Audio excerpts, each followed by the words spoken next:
Engineer যারা, আপনারা তো ডিপ্লোমা ইঞ্জিনিয়ারের দিকে যাচ্ছেন, ইঞ্জিনিয়ারদেরকে আমি খুব ভয় পাওয়া শুরু করছি এমপি হওয়ার পর।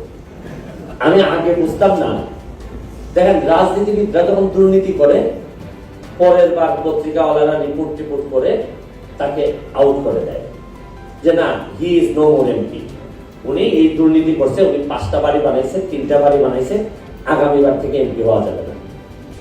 যখন অন্য একজন দুর্নীতিবাজকে আপনি ধরলেন, ব্যবসায়ী, তাকে আপনি দুদক দিয়ে তারে আপনি জেলে পাঠিয়েছিলেন। কিন্তু ইঞ্জিনিয়াররা জানেন যেভাবে স্কেল দিয়ে মাপে না, যে যত ইঞ্চি অত ইঞ্চি, এরা এই স্কেলের ফাঁকে ফাঁকে এমন দুর্নীতি, অনেক সবাই না, এমন ভাবে দুর্নীতি করে অনেক ইঞ্জিনিয়ার ছাড়া ধরারই সম্ভব না যে কি দুর্নীতি করছে।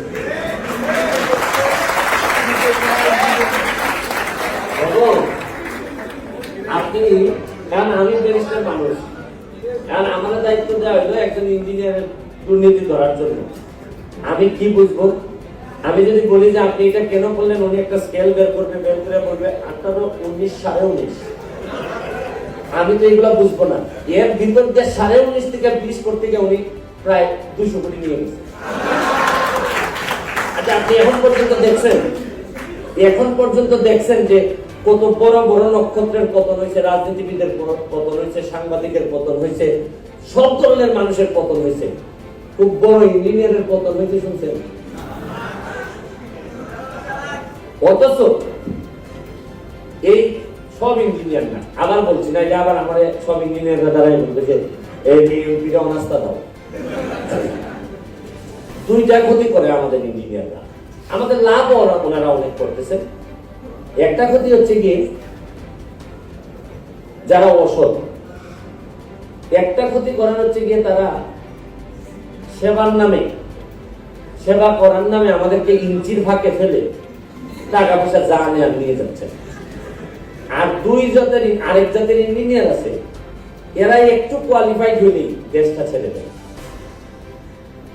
মানে অনেকটা হচ্ছে গিয়ে গ্রামের ছেলেরে বাবা মা এত কষ্ট করে পড়ানোর পর দেখা যাচ্ছে যখন ইনকাম করে ছেলে মেয়েরে খাওয়ানোর সময় আসে, তখন কিন্তু সে ঢাকায় একটা ধনী শ্বশুর বাড়িতে গিয়ে বিয়ে করে, যার কারণে আর বাবা মা আর আসতে পারে না।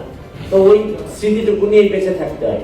আমাদের বেশিরভাগ, আপনি জানেন যে ব্রেইন যেটা বলে, আমাদের বুয়েট থেকে, যেটা আমাদের একটা গর্ব করার মতো একটা প্রতিষ্ঠান, এইখান থেকে সবচেয়ে বেশি কোয়ালিফাইড লোক কেউ আর বাংলাদেশে নাই, বেশিরভাগই আপনার চলে গেছে বিদেশে।